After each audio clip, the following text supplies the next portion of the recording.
Hoje a gente vai mergulhar de cabeça na lendária resistência da ilha de Tsushima.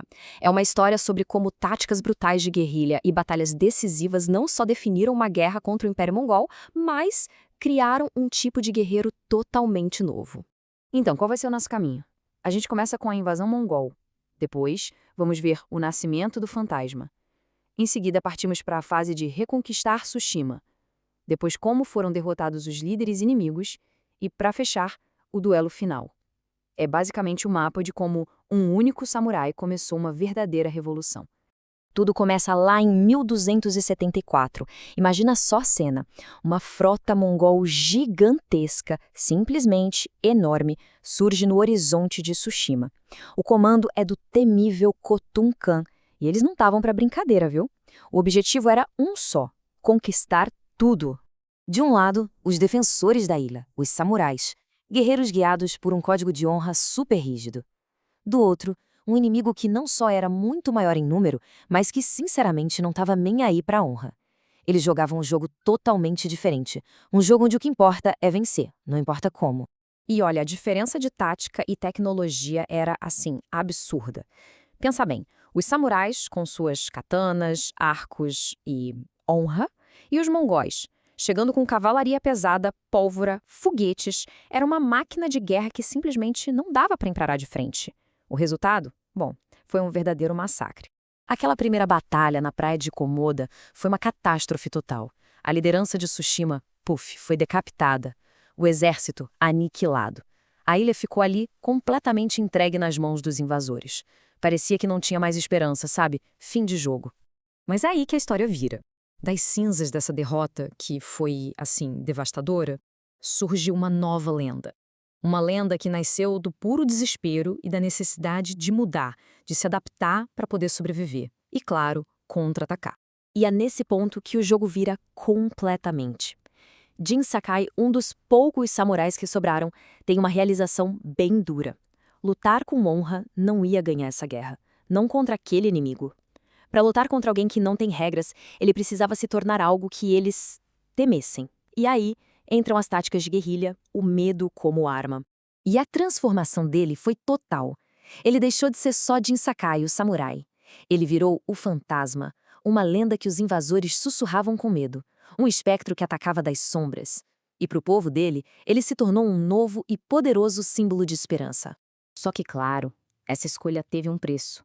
E foi um preço bem alto. Porque essas novas táticas colocaram ele em conflito não só com os mongóis, mas com o próprio povo, com as tradições que ele jurou defender e principalmente com seu tio, o Lord Shimura.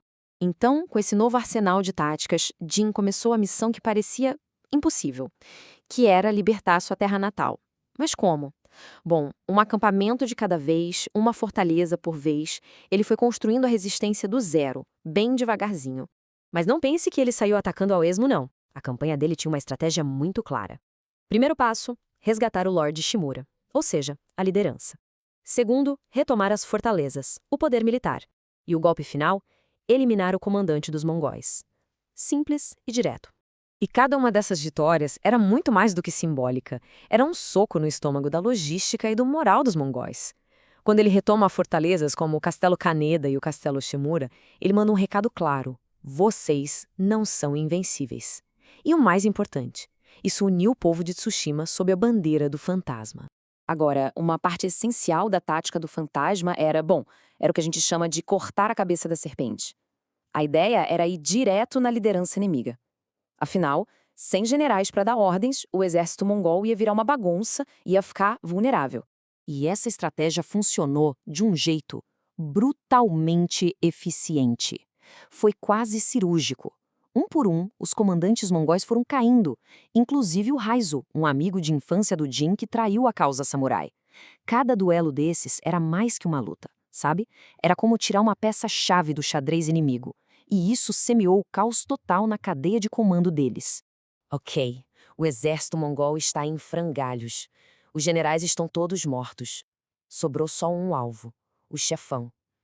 O confronto final pelo destino de Tsushima estava muito próximo. E quem era esse cara, o Khotun Khan? Bom, ele não era um bruto qualquer, não. Pelo contrário. Era um estrategista super inteligente. Um cara que estudou os samurais, que entendeu o código deles e usou isso contra eles. Ele era, em pessoa, a maior ameaça que os mongóis representavam. E foi no Porto Izumi que tudo se resolveu. A campanha de resistência inteira levou essa batalha final, desesperada. E a luta contra o Khan não era só para salvar Tsushima, não. A coisa era maior. Era para impedir que a invasão avançasse para o resto do Japão. E no fim das contas, foram justamente os métodos não convencionais do Jin que quebraram a espinha dorsal da invasão. Matar o Khan não foi só vingança, foi o golpe de misericórdia que salvou sua terra natal, provando de uma vez por todas que naquela guerra, se adaptar era a única chave para a vitória. Mas a lenda do fantasma deixa uma pergunta no ar, né? Uma pergunta que fica martelando. A vitória veio, mas a que custo? Ao abandonar a própria honra para salvar seu povo, será que Jin Sakai fez a escolha certa? Fica aí uma reflexão para a gente carregar.